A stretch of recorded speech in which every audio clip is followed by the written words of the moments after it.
ഈഴവ സമുദായത്തെ ഇത്രയ്ക്ക് വെറുക്കാൻ RSSകാർക്ക് കൊമ്പുണ്ടോ? അല്ലെങ്കിൽ ഈഴവ സമുദായ അംഗങ്ങൾ സദ്ഗുരുവേ എന്ന കീർത്തനം ചൊല്ലുമ്പോൾ RSSകാർക്ക് എവിടെയാണ് നോവുന്നത്? തിരുവിതാംകൂർ ദേവസ്വം ബോർഡിന് കീഴിലുള്ള ഒരു മഹാവിഷ്ണു ക്ഷേത്രത്തിൽ, കൃത്യമായി പറഞ്ഞാൽ കല്ലിശ്ശേരി മഴുക്കീർമോർ എന്ന സ്ഥലം, കല്ലിശ്ശേരിയിലുള്ള മഹാവിഷ്ണു ക്ഷേത്രത്തിലാണ് ഈ സംഭവ പരമ്പരകൾ നടന്നത്. മഹാവിഷ്ണു ക്ഷേത്രത്തിൽ പൂജയ്ക്കെത്തിയ 2-3 സ്ത്രീകൾ അവിടെ സദ്ഗുരുവേ എന്ന് തുടങ്ങുന്ന കീർത്തനം ചൊല്ലി. ഇത് കേട്ട് RSSകാർക്ക് ചൊടിച്ചു, RSSകാർക്ക് ചൊറിഞ്ഞു വന്നു, കലിപ്പ് കയറി. അങ്ങനെ മേപ്രത് ശാഖയിലെ RSS പ്രവർത്തകർ ഈ സ്ത്രീജനങ്ങളോട് കീർത്തന പാരായണം നിർത്താനും സദ്ഗുരുവേ എന്ന് ഇവിടെ വിളിക്കാൻ പാടില്ലെന്നും ഇവിടുന്ന് ഇറങ്ങിപ്പോകണമെന്നും ആക്രോശിച്ചു. കാരണം എന്താണ്? സദ്ഗുരു എന്ന് പറയുന്നത്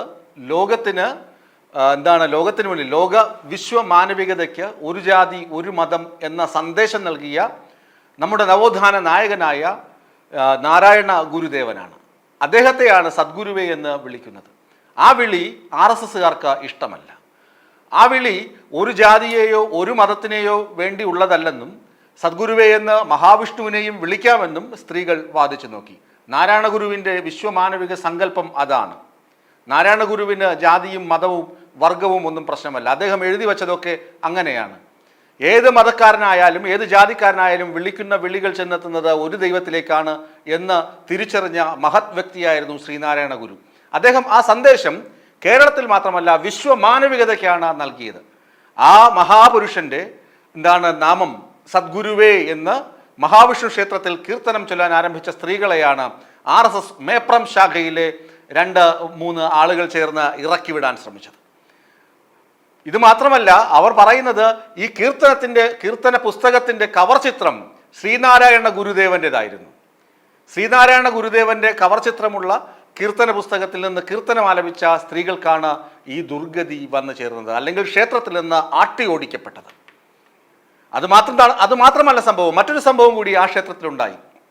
ഈ ക്ഷേത്രത്തിൽ നിന്ന് ലേലം പിടിച്ച കടയുണ്ട്, പൂജാ സാധനങ്ങളൊക്കെ വിൽക്കാൻ വേണ്ടി ലേലം പിടിച്ച കട. അത് എടുത്തതാകട്ടെ ഒരു ഈഴവ സമുദായ അംഗമാണ് ലേലത്തിലെടുത്തത്. ആ കടയിലിരുന്ന ആ സമുദായ അംഗത്തിൻ്റെ ഭാര്യയെയും, അല്ലെങ്കിൽ സമുദായ അംഗവും നേതാവുമായ അദ്ദേഹത്തിൻ്റെ ഭാര്യയെയും RSS പ്രവർത്തകർ ഭീഷണിപ്പെടുത്തി. ഇതൊന്നും ഇവിടെ നടപ്പില്ല, ഇത്തരം പുസ്തകങ്ങൾ ഇവിടെ വിൽക്കാൻ പാടില്ല എന്നൊക്കെയാണ് ഇവരുടെ ആക്രോശങ്ങൾ. ഇത് ഉത്തരേന്ത്യ മറ്റോ ആണോ? ശ്രീനാരായണ ഗുരുദേവനെ അല്ലെങ്കിൽ അദ്ദേഹത്തിൻ്റെ കീർത്തന പുസ്തകങ്ങൾ എവിടെ വിറ്റുകൂടാ? ഇതൊക്കെ നിശ്ചയിക്കേണ്ടത് RSS ആണോ? RSS ശാഖയിൽ നിന്നുള്ള തിട്ടൂരമനുസരിച്ചാണോ ശ്രീനാരായണീയ ഭക്തർ പ്രവർത്തിക്കേണ്ടത്?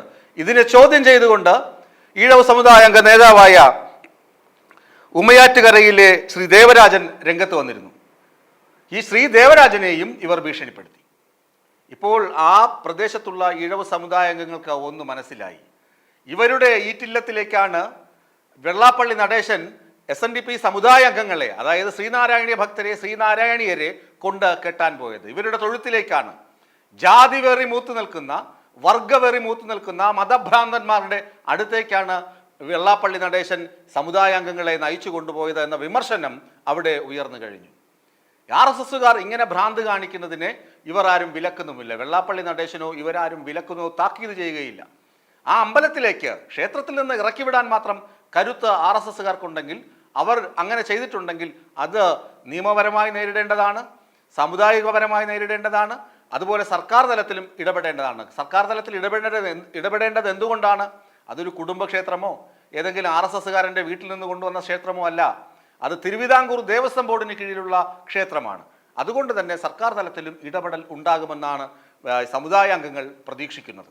ഈഴവ സമുദായത്തെ മുഴുവൻ BJPയുടെയും RSSൻ്റെയും ഏലായിൽ കൊണ്ട് കെട്ടിയിടാൻ നോക്കിയ വെള്ളാപ്പള്ളി നടേശനെതിരെയും സമുദായ അംഗങ്ങൾ ശക്തമായ വിമർശനമാണ് ഉന്നയിക്കുന്നത്. ഇത്രയും ജാതി വെറിമൂത്ത ആളുകളുള്ള സ്ഥലത്തേക്കാണോ ഞങ്ങളെ കൊണ്ട് പോകുന്നത് എന്നവർ ചോദിച്ചു തുടങ്ങി.